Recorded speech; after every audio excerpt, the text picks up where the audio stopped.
विद्येचं माहेरघर आहे, पण पुण्याची हीच ओळख आता पूर्णपणे जुनी होत चालली आहे आणि पुणे हे आता क्राईमचं माहेरघर होत चाललंय।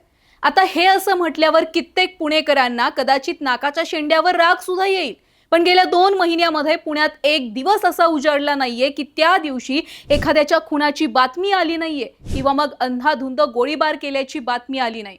रोज सकाळची सुरुवात पुण्यातल्या क्राईमच्या बातम्यांनीच होतीये।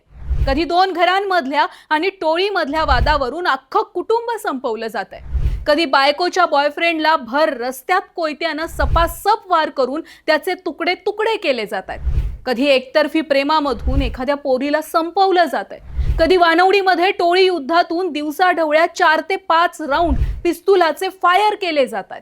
त्याच घडलेल्या घटनेमध्ये तर एका जिम ट्रेनरवर भल्या पहाटे गोळ्या झाडल्या गेल्यात। मुद्दा हा नाहीये की आरोपींना शिक्षा होतीये की नाही, मुद्दा हा आहे की पुण्यामध्ये गुन्हेगारांमध्ये आणि गुन्हेगारी टोळीमध्ये पोलिसांची कसलीच भीती राहिली नाहीये का?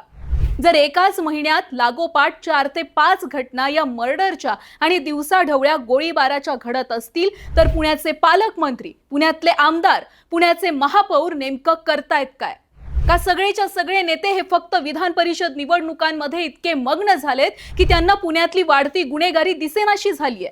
या सगळ्या भावना पुण्यातल्या सर्वसामान्यांच्या आहेत। फक्त पुण्यातली गुन्हेगारी वाढतीये यावर नुसत्या चर्चा करून आणि बोंबा मारून काही होणार नाहीये, त्यावर काहीतरी कठोर पावलं उचलणं गरजेचं आहे, नाहीतर काही दिवसांनी पुण्याचा बिहार व्हायला अजिबात वेळ लागणार नाहीये।